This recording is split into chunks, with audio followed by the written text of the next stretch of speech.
Hello, you're going to love this episode. I am on my friend Kat's podcast and we are talking about all things adventure. She was on a trip around Australia in her van and I went down to Esperance to meet her. We rode on the beach on dirt bikes and in the dunes. It was really, really a fun time and did lots of other stuff. She is a motor coach, but she does every adventure that you can imagine. And I do a whole other array of them. So that's kind of what we talked about and how that has transformed our lives, how that has got us so much personal growth. It was really fun having this chat. So I do hope you love it. And yeah, I'll see you at the end. No further ado. Hello, welcome to the Wild Child Adventure podcast. Today I have Amanda Petra here with me, one of my best friends. Hi, guys. So we're currently down in Esperance. Amanda's visiting for the weekend, and we've just been having the most epic weekend. So sick, yeah. This is your first time here, isn't it? Yeah. What an epic place. Yeah. So what did we do on Friday? You got here on Friday. Yeah, we went out and met new people. I met new people. Oh, that's right. Yeah. We went to the Lucky Bay Brewery, had a drink, and Amanda did really well after driving 7.5 hours. Yeah, like ended up being 8. Yeah, and then straight to the pub. And then we had the most epic morning dirt biking with 6 other amazing women. And then what did we do? We got some lunch and a coffee, and then had really chilled afternoon, I think. Yeah. Hanging out at your aunt's place. Yeah. So we're currently sitting in her van as well doing the podcast and sitting on this amazing 5-acre property at my auntie and uncle's house that they generously let us stay here. Beautiful place. Yeah. And then this morning we did some yoga first. Yeah. Yoga. Both mornings, yeah. Yeah, both mornings. And then we went to Watten Bay Beach and what was the water like? It was amazing. It's so turquoise and the sand was so fine that it was squeaky under your feet. That's crazy. And white. The whitest sand I've ever seen in my life. And the dogs had so much fun. Yeah. Being from Canada, I can't believe places like this exist. Like, it's insane. What about beaches in Canada though? Oh, no. No? They're like lake beaches. So they're like... That's a good point, actually. I'm thinking about when I went to Canada and there was only lakes that I can remember that were beautiful water. Yeah. Well, where I live is like Lake Ontario, Lake Erie. And they're just... Like Lake Ontario is like Springfield Lake where like you could imagine 3-eyed fish coming out of. Oh. Yeah. What? Why? Because of all the like my town, for example, is a steel town, so all the factory stuff goes in there, and it's just kind of like a running joke. And then dodgy. if you fall in it, it's not great. Nah, some people swim in it. I don't know. Then there's Lake Erie, which is kind of nice, but it's more like you just imagine it being here, kind of foresty. And like not really sand. It was a little bit sand, but dark sand. Like you guys always like north of the river, Perth people are like go to like Rockingham and you're like the sand is so dark, and I'm like try going to Lake Beach. Yeah, and it really does make a difference to the water color, doesn't it? So coming down here it's like pure white, so I guess that's why it makes it so turquoise. Yeah, and then the water's like green, like lakey, right? But then Western Canada is beautiful, like Lake Louise, all that, beautiful but cold to swim in, right? So most people just kind of look at it because it'd be glacier lakes. Yeah. I still swam in them, but then they have like rocky bottoms and stuff too. I'm trying to think. I think I did swim in maybe 1 or 2, but if I went back, I think I would swim in more because now I love cold water swimming. It's beneficial. I'm just gonna go for it. Yeah. So we enjoyed a morning at the beach, and then went to Conjun Up Pub and had a feast. The food is so good. Yeah. Burger and chips and some dessert. Some really good scones and jam. Oh my god, so good. We thought what an amazing weekend. And so I've known Amanda for about 1.5 years now, I think it was. And as soon as we met, we just got along like a house on fire, and we have so many things in common. you know, with sports and spirituality and just a general outlook on life. So yeah, I thought it'd be really fun if we could do a podcast together. And today's one's going to be a little bit different. We're going to be asking each other not random questions about life and transformation and adventure. It just kind of came up over the weekend, right? All the questions, all the topics of conversation that we've had. So am I kicking it off or you're kicking it off? No, you can kick it off. I just don't know where you want to start. Really. All right. So I think we might start off with an easier one, which is I would love for you to tell listeners how many different sporting activities you love or you've done over time, because I find it very interesting personally. I don't actually it's hard to count, right? I don't know. Well, it started, we like bond because we both horseback ride. So that's one of the bigger ones. And I road bike ride. I want to mention all yours in between, but no, I'm occasionally I dirt bike ride. And where did you got to mention where you used to dirt bike ride, because it's pretty cool. Yeah, it was a weird situation. I ended up learning to dirt bike ride in Las Vegas with some people that I met. So I met them while they were traveling. They came to my hotel I used to work at in Canada, and then I became friends with them, and then we went and I met them there and just went dirt bike riding.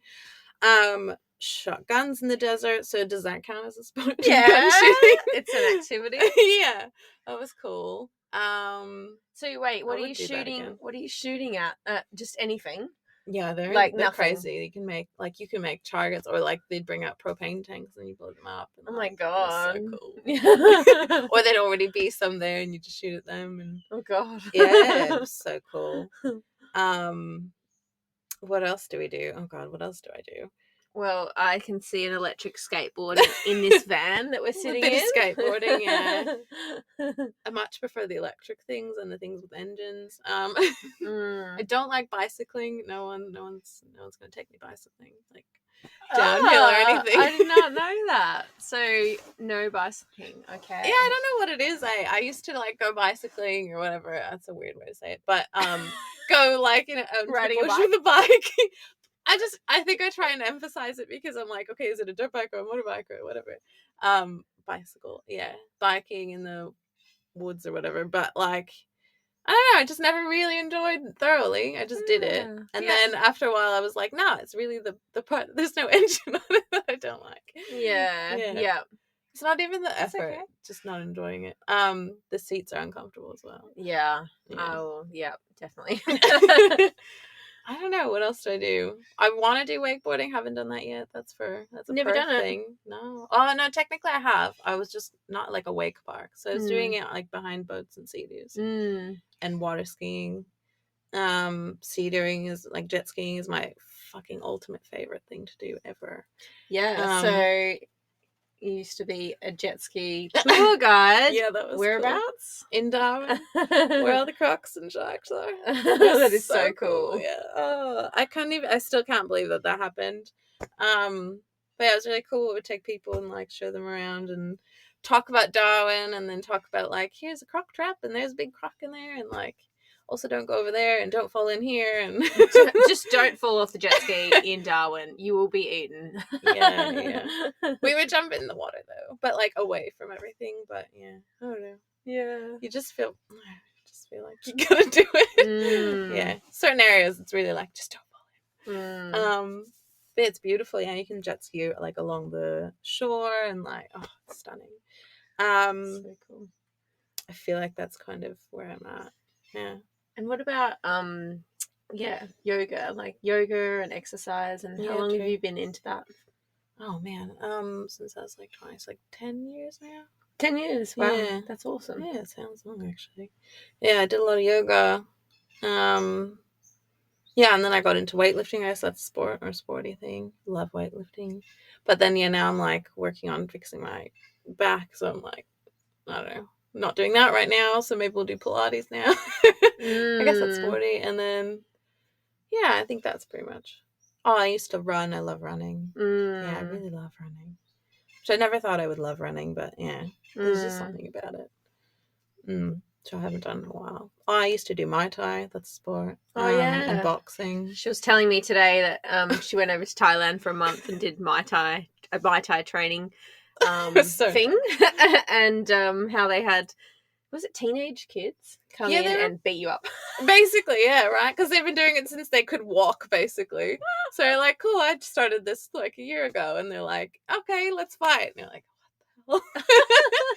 But it's good because they're like, oh, I'm not that bad, but also I'm never going to beat him. But, you know, you're like, oh, yeah. I think I'd do it for the fitness, but yeah, I don't know if I want to fight anyone.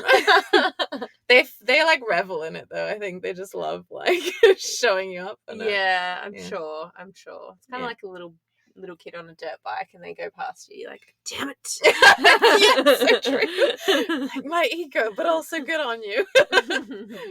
Yeah, cute.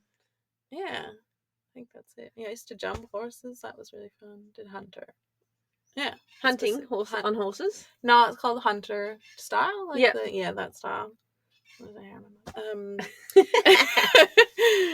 Yeah. I feel like that's it now. I used to do swimming. Oh, that's it. Okay, I'm done. You go. That's a lot. Yeah. You gotta ask me. I used to be on the swim team. Okay, how many sporty activities do you do? I rambled on for a while. I won't go back to school days, but yeah, we were pretty sporty. Like we played all the generic sports, I guess, like soccer and tennis and netball. I never played basketball. I used to do water polo, actually. I went into the state team for water polo. That's awesome. I could see that. I'm not really, I don't know. I never really liked swimming that much, but I don't really know how I got into that. But it's like the hardest form of swimming too. It's so hard. We would train like twice a day, 5 days a week. Jeez. It was a lot. Yeah. But anyway, yeah, it was a good challenge. But I've always loved horse riding. Like I think I was into horses since I can even remember. Like obsessed with horses. And me and my best friend, when we were younger, we would go horseback riding in the bush. Like when we were really young, we'd go galloping through the bush and we just had the best time ever. That's awesome. And then it just stuck with me and I never let it go. And I think that was the main sport that I did. And then when I was about 18, I think I got into the gym and just fell in love with it as well. So I'd be like a fitness junkie. I'd go like once or twice a day and then I'd go ride my horse and I'd run like Jacob's ladder freaking every day. And now I reckon I would die after doing one. Yeah. When I found that thing, I was like, this is so cool. I loved cardio at the time. And then now I'm like, fuck that, I'm never doing that. Yeah, it is good. I think you just get, when you like it more when you're conditioned to it, for sure. Yeah, in different phases, different kinds of things. Yeah. And then I think about 18 maybe, I got into dirt bikes. Yeah. And that was through horses. So, and I just fell in love with it, hey. Like I don't know, what is it about dirt biking? Like it's definitely easier to park a bike in the shed than a horse. Yeah. So I did horse riding and dirt biking for quite a while, actually. Up until probably like maybe 2 years ago, I was horse riding still. I still don't know how you afforded that or just handled the fitness of that. It was, the time, really. Yeah. But, and then, so mountain biking as well. But do you enjoy going up or just down? Well, I have an e-bike, so it doesn't really matter. I like both. I don't mind. I want an e-bike, but they're like, expensive. Yeah. Another thing for the list. Yeah, so I remember actually when I was working FIFO and one of the guys he was really into mountain biking. He's like, oh, you should get a mountain bike. I was like, why would I want to do that? That sounds horrible. Yeah. And I remember not liking it. And then I had a motorbike crash. Like a full drive hit me. I ended up breaking my bike and breaking my wrist, I think. And so I was recovering from that. And that's when, for some reason, I just decided, I'm sick of not going out into the nature and whatever and getting exercise and going on the trails. So I might as well try mountain biking. So I bought a mountain bike and I was like, oh my God, this is actually really good. Did you buy an e-bike right away? Nah, No, I only had an you e-bike. still enjoyed it. Oh God. Yeah, I still really liked it because I was really into fitness still. Yeah. So yeah, and then just loved it because all the skills are really transferable. Like, you know, it's trail riding, so Yeah, it's true. it's just a fitness aspect of it. It'd be a nice bit more. because there wouldn't be as much noise and you get more nature out of it. But Yeah, I don't Yeah. know. Unless you're blasting music, and that's really fun too. yeah, true. But yeah, and then other than that, I guess I've done a bodybuilding competition. I always wanted to do that. It was kind of like a bucket list item, so I did that. That's cool. I've done What a lot did of. you do? Oh, I think it was IFBB. Yeah. I did not a figure class. I think it was. Yeah, not bikini class, figure class. And then I've done quite a few triathlons and adventure-thons. Adventure-thon and triathlon. So triathlon's more like a road-based activity. Adventure-thon's more in the bush. So instead of running on the road, you run in the bush. Instead of riding a road bike, you're mountain biking. And then swimming is like in a river or a lake or whatever instead of That's cool. the ocean. Yeah. There's so many things I'm not, like, I feel like I've never been exposed to. That sounds really cool. It's actually really fun. That's how I met Sam, who lives in Esperance now. Yeah. So, so cool. and I think, kite surfing and wakeboarding. Anyway, that's enough of those. Spirals. But yeah, there's a lot. So yeah, love adventure, love activities, love outdoors. So yeah. What's your favourite sport and why? Fuck, I don't know. I love jet skiing. I love quad biking. I forgot to mention that one. I remember like going out in the Rockies of like Canada and like going on a tour, and then I was at the front with the tour guide and we left everyone behind, and I was like, I want to tour guide this. That would be sick. I don't know. Those two are kind of my favorites, I think. Adventuring. Is that why? Like, why do you like it? I don't know. I love jet skiing because you can go anywhere, and then like also, I don't know. I just love being out in the water, and like it's just like effortless, but then it can be quiet when you turn it off, and like sit out there and watch the sunset, and like it's just cool. That is cool. Yeah.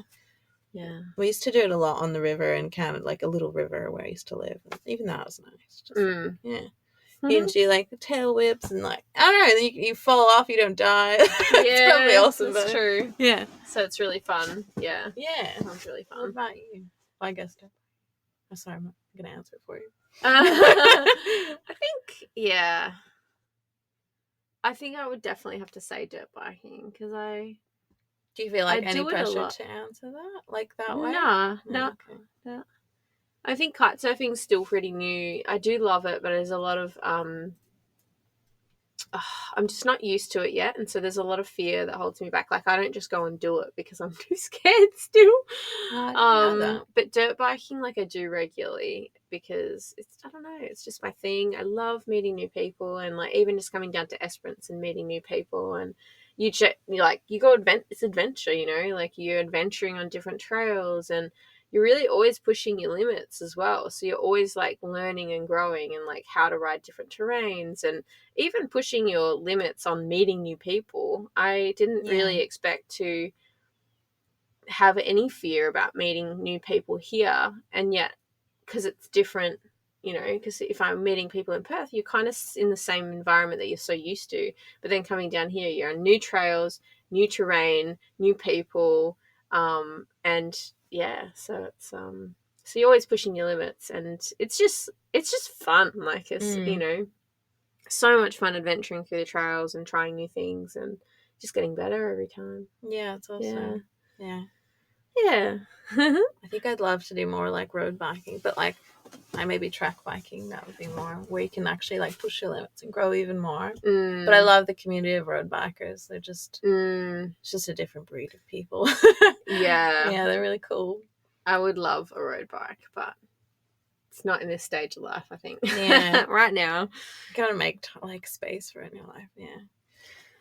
Oh, where are we at? All right, I'm gonna dive in deeper and ask, how do you overcome fear? So basically this question came up when we were talking about adventure and sports and life, and we're just wondering how each other overcomes fear. I feel like you should go first. Okay. How do I overcome fear? Silence. Just do it. I'm thinking of a scenario. So if I think about coming down here and let's talk about uprooting my whole life. There was a heap of fear that came up, and I guess it's like, I wouldn't say it was consciously the unknown, but I think subconsciously the unknown. My body's like, wow, like, what are you doing? So I think, first of all, you really got to like recognize and pinpoint what it is, or like try to pinpoint like what is this thing that's triggering this fear. And then, I don't know, I think just kind of like diving into it and like kind of trying to process it, sit with it. And then I honestly think the only way to overcome fear is to do the thing. You've still got to do the thing. Because if you don't do it, then you're really just letting fear control you.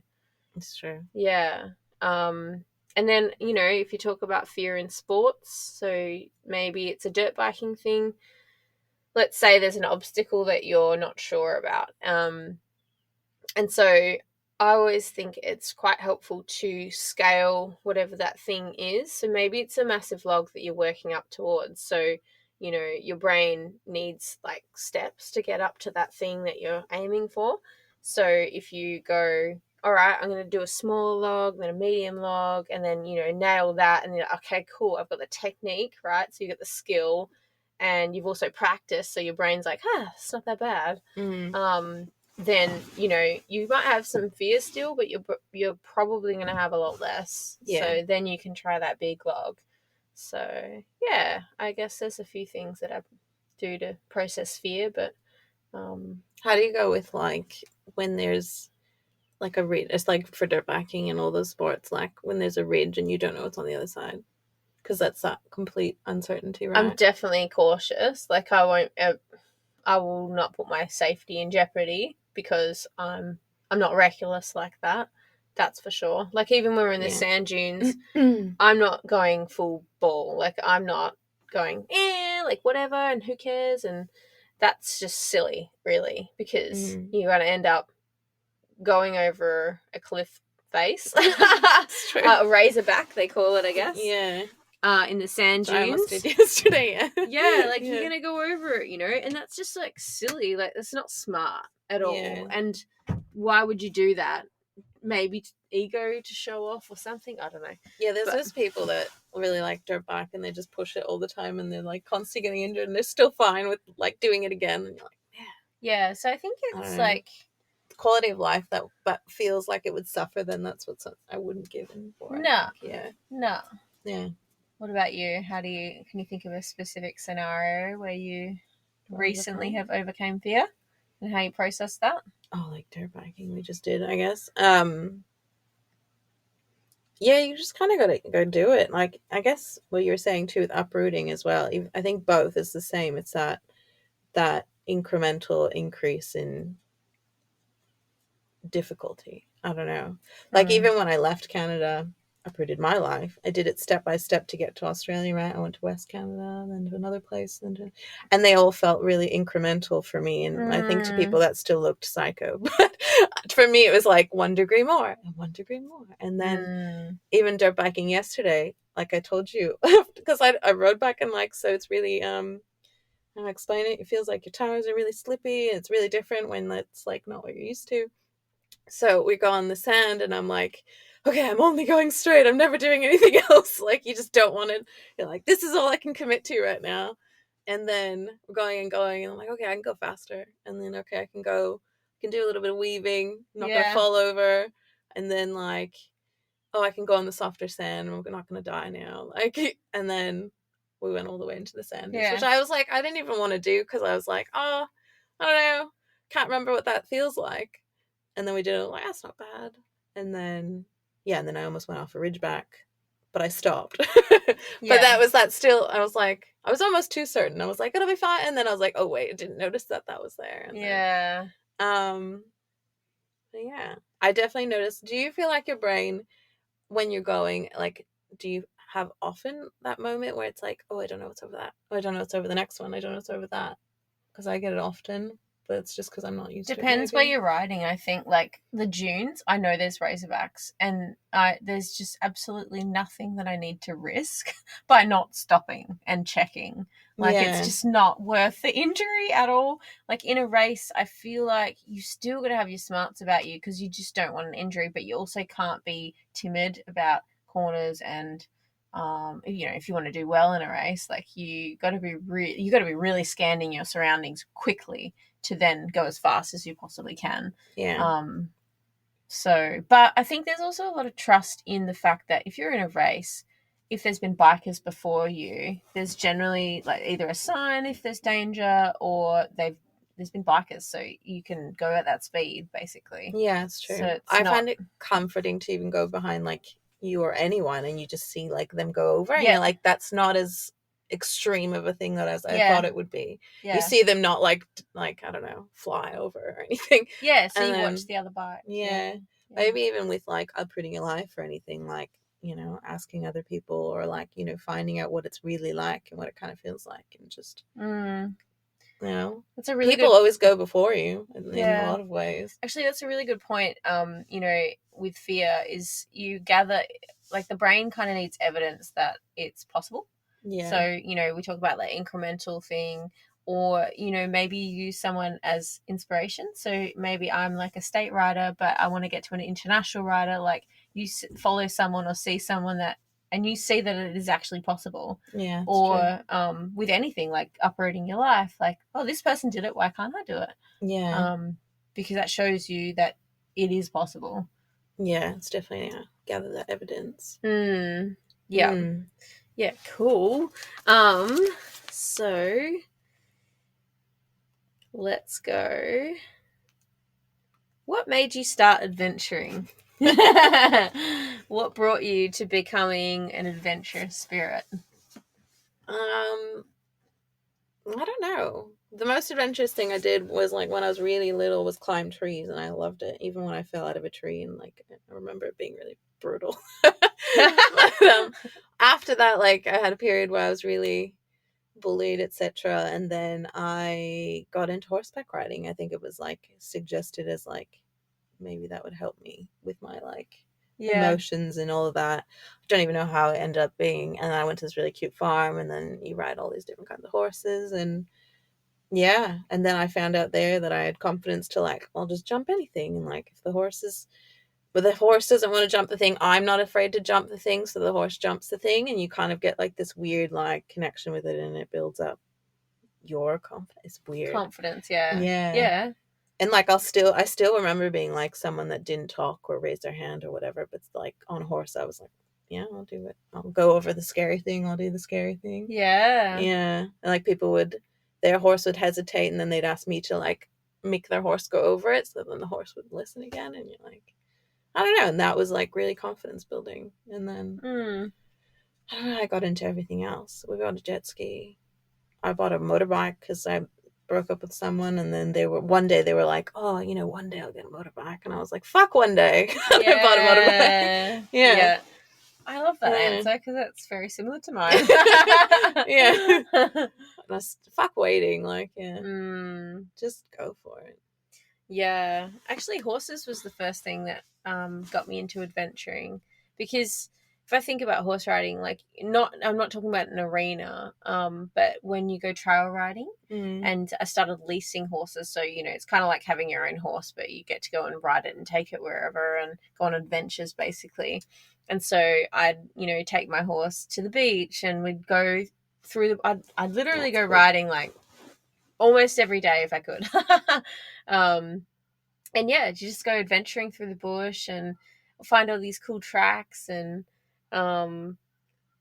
it's just like the coolest feeling, you and your horse in the bush and no one else around, and galloping through the bush or along the beach and getting to the beach and going for a swim, putting the saddle back on, and it was just like, and the independence of that. Oh, the independence, the confidence, the problem solving as well, like if something if a problem arose, you know, I don't know, your horse spooked or something, and you Yeah. really got to have the mental resilience to hold it all together and just overcome that, just figure out the solution to the situation. Yeah. Yeah. But yeah, that was really cool. Yeah. Well, how did you get into horse riding, actually? I don't know. Someone maybe told my mom or something. Yeah. I was really young. But yeah, we didn't get to do that much trail riding. It was like trails on the farm or anything like that. Like, we don't have cool beaches, or, you know, everyone's just kind of living in just outside the city and they have a farm. That was it. I missed out on a little bit of that. But yeah, I ended up like I told you earlier, I forgot totally that I was like camp counselor and helping other people ride. And yeah. There's some interesting situations. I remember this little horse called Marvel, and he was just like that pony that just did anything. Yeah. Like, you say it and he'll do it instead of like the rider doing it. So you put little kids on it. Right, we're back. Oh, It's a bit blurry, right? No, that's weird. I think it's because it's getting darker. Yeah, so leading from adventurous activities and all the sports that we've just been talking about, I'd love you to explain or describe, how do you explore the edge of your comfort zone? Oh, fuck. I feel like I have to think about this all the time, like, but I don't know the answer. Like, I don't know, you always gotta like look for your blind spots and like find out where you're lacking. I don't know. And do something a little bit scary every day, because your comfort zone shrinks, and it really shrinks when you're getting older and older. Like I always say it like, what? Sorry, yeah. No, just I was talking to a friend of mine who's like, we're both like 30-ish, just 30-ish I'm gonna go with, and and just we talked about, he traveled the world before and I did too. We were like 20 somethings, and he's like trying to go do it again, and he's like, it just feels harder, and you feel like your feet are like cemented to the ground. And I tried to go again off on my own, and I felt the same, and I'm like, yeah, it just gets harder. And there's this thing in your brain where you're just getting older, you get more comfortable. And so that's why like people are like 45, 50 years old and they just have not done anything different, because it's so much harder. There's so much more friction. Interesting. And I think it's really important to always do something that is a little bit outside your comfort zone, even if it's not something adventurous. Like, go and walk like to a neighborhood that you've never seen or something, you know. I don't know how to explain it, like, because it shrinks, and then eventually, and everything kind of adds up. Like what I did this weekend, it'll like translate to me and my business. I'll probably be more bold again for this week and all of that. But yeah, I think it's just, even if you're doing something in your business like that's scary, then tomorrow, the next day, I'll be a little bit more bold in something else. And I think just wherever you can find a little bit of discomfort, just go for it. Yeah, because I think it's really closely linked to fear. So the fear, like knowing where your comfort zone, like the edge of it is like, if you're pushing that boundary, like there's always a bit of fear there, because you know, really your brain wants you to stay in the comfort zone because it's safe in the comfort zone. Yeah. But once you overcome that fear and push through that comfort zone, you know, and you do the thing, so you you try new things and you do the thing, and I think a certain level of confidence comes from that, because you're like, oh my god, I did it. And I think, yeah, for me, like that's how I explore the edge of my comfort zone a lot, is, you know, you think about, all right, is there fear here? Is it going to kill me? Well, good. It's not going to kill me. It's just my comfort zone saying, I'm not used to this. Like, this is new. I'm not sure about this. And then, just trying the new thing. And your brain can really hype up things and make it be like, you're going to die. And like, you're not. Like, making sure you recognize you're not. Like, yeah. Obviously, there's different sorts of fear. Like, you know, your brain's to keep you safe. Like, I think there's social safe, and then there's something that's going to kill you not safe. Well, like the number one fear in the people is like public speaking, right? And that's like social fear. Social fear. How crazy is that? Yeah. So even if it's like, you know, even talking to your phone or like, you know, posting something, then like that's the edge of your comfort zone you can explore today. Do that. Like, yeah, so cool. And so Amanda and I were also talking about growing up and, you know, going through school and different friend groups that we've had that, you know, we still have or that have fallen away. And yeah, we just both kind of had a bit of a chat about how we feel like we fit in into society, I guess, or friends groups, and also, you know, against stereotypes. So yeah, I guess the question is, why don't you feel like you fit in with the scenarios that, you know, we were talking about in school and also against stereotypes? Yeah. Well, I was really finding it hard to figure that out, right? And put it into words. But I don't know. I never feel like I can fully commit to like one stereotype, right? It's like I was a little bit emo, or I was a little bit sporty or whatever, but I never fully committed. Like I was never just like just a soccer player, just the thing. And I never understood how people could do that. And I don't know if it's like a little bit of bitterness because I never fit in at some when I was really young, maybe. I don't know. And then so after that I was like, screw that, I'm not trying to fit in. But like I'm kind of grateful for that if that is what happened. I don't want to fit in. And like also now I'm realizing how not fitting in is so beneficial, and just, you know, even in the really narrow scheme of things, you know, how you differentiate yourself in like the social media world or whatever, right? It's just by not fitting in. Yeah, in a world where everyone's chasing standing out, right? Yeah. It's just like we already don't fit in, so we stick out. So I think sticking out is cool now. Such a good point. I think, yeah, it's interesting as you grow and evolve. Like in school, you know, everyone wants to fit in. Like you don't want to be the outsider. And I wouldn't like, because I was an emo as well when I was little. Well, not little, but a teenager. But I don't know. I feel like we're all individual for a reason, you know. Like I think stereotypes, like we were saying, is a brain's way of kind of categorizing people and recognizing people, and I guess there's a bit of a trust there, you know, like, oh, I'm familiar with emos, or I'm familiar with dirt bikers, or, you know, it's that instant like bit of connection and maybe trust, a little bit of trust or something, where you can, I don't know, have a conversation with that person and it's not so scary or whatever. But I guess everyone's just battling their own fear and social anxieties or whatever, so they're like leaning on their little like, ways to fit in, ways and, like, to connect, right. But I think ultimately it's if you think about like the transformation there from going from school to, you know, maybe us now, and realizing like we don't want to fit in, like we want to be our own person, but it is like a massive journey to get to that place where it's self-confidence, right? And also like the journey of getting to know yourself and who you are and what you like and what you want your life to be like, and being super comfortable with that, and then showing others like you don't have to fit in, like you can be your own person. And shedding away the things that aren't really you, that you picked up along the way that you thought might have been you. Totally. Like instead of doing something for the image, it's an image, isn't it? Because you're like trying to keep up a stereotype or something like that. That's so interesting. Was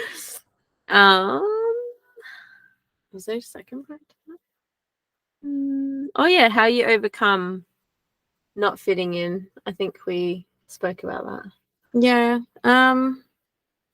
How you overcome it though, like I remember it being really, really hard, and even now, like we're only just embracing it now, right? I feel like I'm only embracing it now. Oh really? As like I guess like in a loud way, like I've always not always, like for years now I've probably embraced like don't fit in, that's cool, but now you want to do it on like a longer, larger scale, because you want to help other people and support other people through the fear, and that's its own hard thing. It's just putting yourself out there on social media and you know, linking it with your business, because like you said, like you need you don't want to be like another business. You know, your point of difference is you. Yeah. I'm just like learning though that like you trying to be like someone else is gonna feel a lot fucking harder than you just being yourself. Yeah, because you feel like an imposter because you're not acting like yourself, your true self. Yeah. So if you ever feel like that, just change fucking direction. Yeah. Just fucking pivot. Like no one's gonna notice. Yeah. And you know, as we're talking, like I think these transformations, it does require a journey into self-awareness. So how would you describe, you know, your journey into self-awareness, and what are the things that you do, I guess, nowadays to evolve that or grow that? Yeah. I don't know how I became more self-aware. I had suffered with anxiety. Did it stop? No, we're good. Oh my God, please be. Did it record? Oh my God. It's still recording. Oh, thank God. Yeah. Sorry. No, it's all right. I just got worried. Self-awareness. Like I think where my self-awareness came from was like the anxiety that I had, I think, right? So you just keep going inward and inward and inward, but it was always like really like negative going inward. And like I'm really aware that I'm scared of this, or I'm really aware that this makes me anxious, and it's probably not a good place to start with self-awareness, but it is self-awareness though. Yeah. But it was kind of like forced upon me, right? Because I wasn't purposefully being anxious in my head. I don't know. And that's probably where that started. But then, yeah, I don't know. I guess you start exploring, like, I don't even know. I don't know how it was like physical or not. It was more like, yeah, just mental, and being like, well, how can I be better? And how can I do this thing that's scary? Or like, you know, I want to be like this person, so I'm going to go and do it. And I don't know. I guess you just start to be aware, like, how you personally could do what they're doing. I don't know. Explain that. Like if someone's traveling, like I'm like, well, how can I do that? I'm like, I can't go straight to Australia. I can maybe go to Western Canada and then try that. And you know, so finding your own path. Like, I don't know. But is there certain practices that you, or like things that you did to pick up, you know, how you're to start to know how your body feels, how your emotions feel, like what triggers you, what makes you feel happy, what, you know, all those things? Yeah. I guess it was like the yoga, and that teaches you to breathe. And then I was doing breath work because I was anxious and I was trying to like work myself off a ledge all the time. Yeah, that's crazy because you said that, was it only a year ago that you started feeling less anxious? Yeah. Like, and how bad was the anxiety before that? Like I didn't sleep. Like I'd like constantly think about shit while I was sleeping, and like so I'd be like awake and like, yeah, just completely restless and scared of everything. And like even when I started my business, I was just scared of everything. Like someone would call me and I'd be like, can't. Yeah. And then I worked through, and it was like inner child work, and then that felt like it broke through like this wall. And then one day after, it was like after a lot of, actually that's a lot of self-awareness stuff. So that was like the most deeper stuff.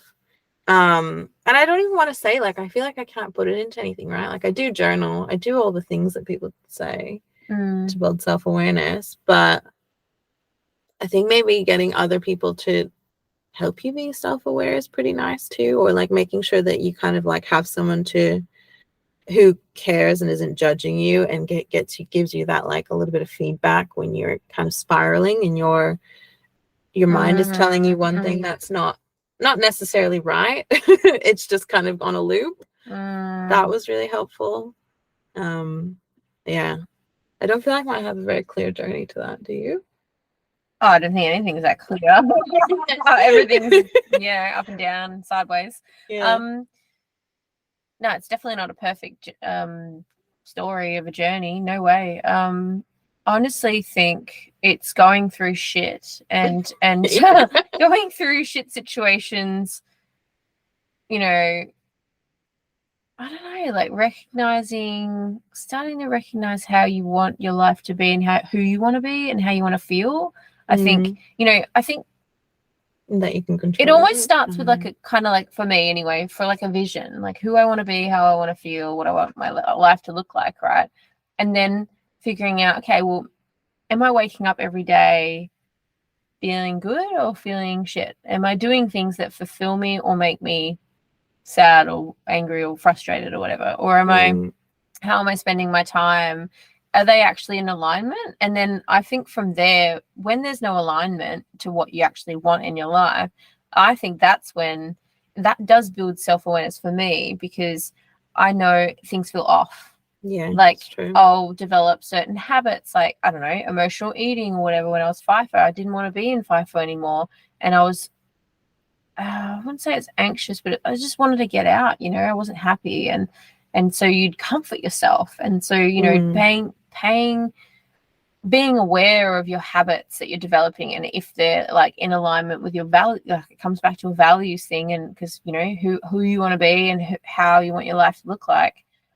Are they in alignment? And then things like yoga, I was the same. I haven't been a yogi for as long, but definitely in the last 2 years I've done it a lot more, and a lot more regularly, and I've really noticed the difference between when I do it and when I don't do it, because especially in combination with doing a lot of sports and gym work, how your body feels is really, it's really important for how your whole life, like if you feel like shit every day, like you're literally in a vessel that just feels like shit. And it doesn't have to feel shit. It doesn't.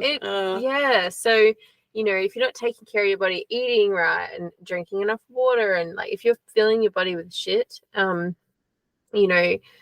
found I've developed a lot of self-awareness from that, and just paying attention to how I feel, and then going, okay, no worries, like I need to cut this out or tweak this or do this, or and then it's an evolving journey, like you're just always learning, and I think that if you're paying attention and it's that things aren't in alignment, that cool, what can I change, what can I do, and then you build more and more and more self-awareness. Yeah. And I think, like you said, not everything needs to be alone. Like I think definitely starting with yourself and seeing how you feel and maybe what's triggering it is the first step. But I've definitely seen my fair share of counselors, shamans, bloody meditation, gone to meditations and sound healing and all these different things, and I think it's been really like a beautiful journey, because I used to be someone that was like so not that person. I'm like, oh, yoga, yeah.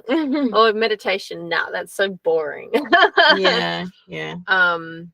But now I really see the benefits and how that really positively contributes to self-awareness, because as soon as you go inwards, your body knows, your mind knows, like you just be so aware of like how you're actually feeling, Yeah. I think it's important too. You're the only, like, you spend the most time with yourself too, to like build that up and make it like a nice place to be, a nice person to hang out with, because like old me never used to be a nice person to hang out with, right? Really? Yeah. And like you're the only person you can really count on, so like build that up as well. Like that's important. Yeah. Well, I think your outer world is a reflection of your inner world, because if you hate yourself, if you have all these habits that you aren't serving you ultimately, like you might turn into a negative person, and you might connect with negative people, and negative people, or maybe bad people with a lot of bad habits, and so that's your environment that you've just created. Yeah. So it's and then that really is a reflection of how you feel about life. I think. Yeah, it's true.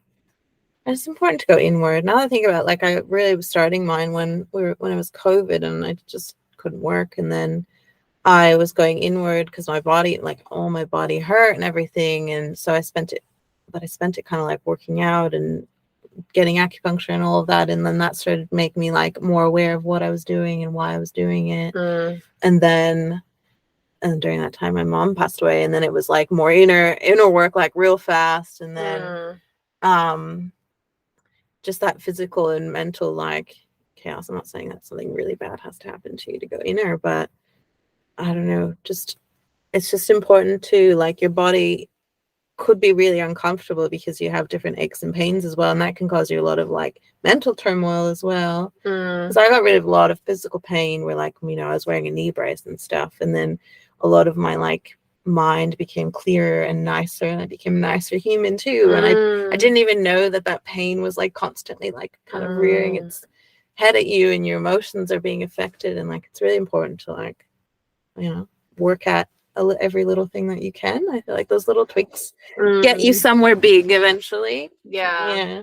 But I think also from what I've learned, especially with uprooting my whole life and dealing with the house and the van and you know, the stress that comes along with that, like everyone's like, oh, but it should be, you know, really fun and like, you know, this is awesome. And I know I get those that. people ever uprooted their lives that said that? Yeah, I don't know. Judgmental, but it was more like they were just trying to give helpful advice, which I am grateful for. But like I think it's really important to not ignore certain emotions. So like, you know, like a loved one dying, you can have, I think it starts with self-awareness and then emotional resilience, I think. But I mean emotional resilience in the sense that it's not burying it. It's not going, I'm not even going to deal with those emotions. I'm just going to be happy. Like, that is not helpful. You always get help from the outside too. Man. Like you can try and be as like at the beginning, you're much worse at it too, right? You're just like, you're like, I know all this stuff about me. And then someone else comes into it and you just tell them a little bit and they're like, okay, but you're kind of ignoring this fact about you, which I can feel. And like, you know, people are more intuitive. They're not trying to like pick at you, but they're just, you know, kind of guiding you. Like, I feel like a lot of people are scared of therapy and counseling and all of that for that. Shining lights on different places, but it's really nice and exciting. And I think that's where emotional resilience, that's what I think emotional resilience is not being scared to journey, to process that emotion. And I think also not judging yourself when you're feeling that certain way. Like, I definitely had moments when I was uprooting everything and I'm like, what am I doing? And it was scary, you know, and I could feel myself wanting to judge myself because there was all these thoughts that would come in. I wouldn't say it was negative, but it was more like I know better. And because you know how you should think and how you should rewire your mind and all this stuff. And but at the same time, not judging yourself because it is natural to feel these things. And going, this is just for now. I'm going to let myself feel it. And then, you know, you'll get back on track soon. Kind of thing. It's part of that, like, expanding. Like, you know, you got to feel the emotion to let it expand you. So like, true. Grow. Yeah. Can't just ignore it. Really interesting. What would you say to your teenage self? Oh my God. I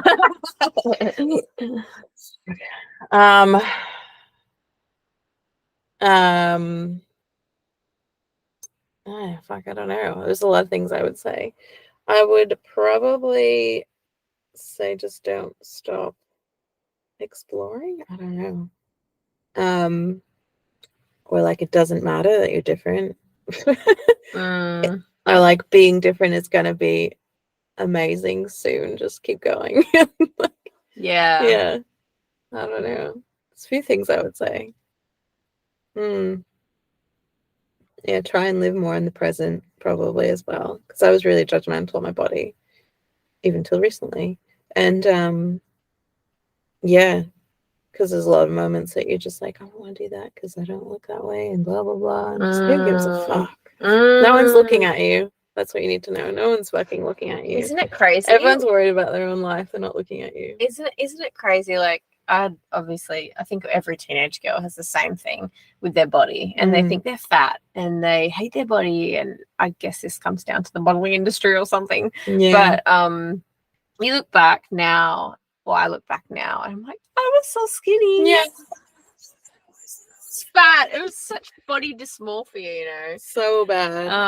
Hopefully it's not as bad now, but maybe, because even social media is worse now.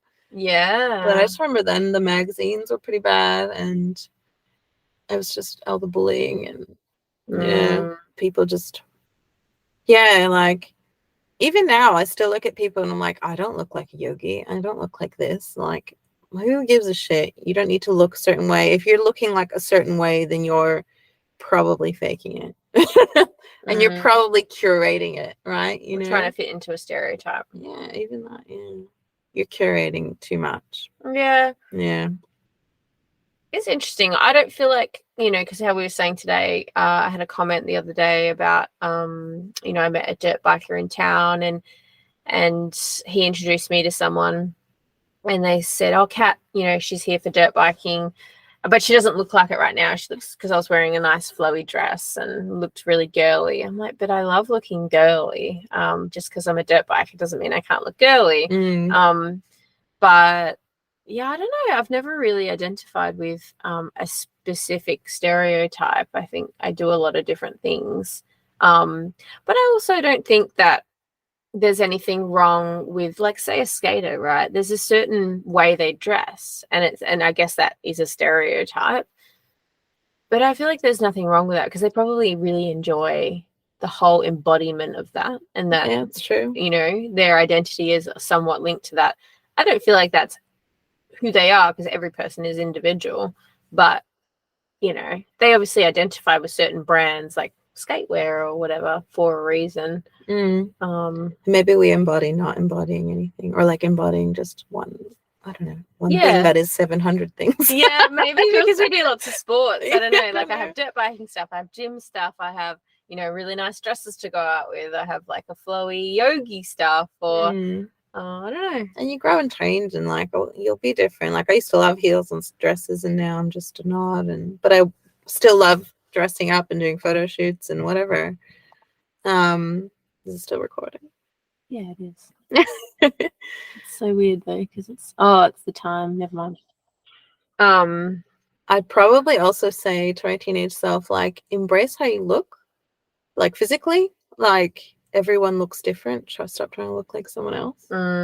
Yeah, like, how to explain it? Like, I don't know, now I can see, like, you look at every woman or whatever, we went dirt biking, everyone looks so different, but everyone is so captivating in their own way. Like, you don't have to have perfect features for you to be, like, captivating, and, like, you to be interesting to whoever you're trying to attract as well, I think. Yeah, so true. Yeah. What did I say to my teenage self? Yeah.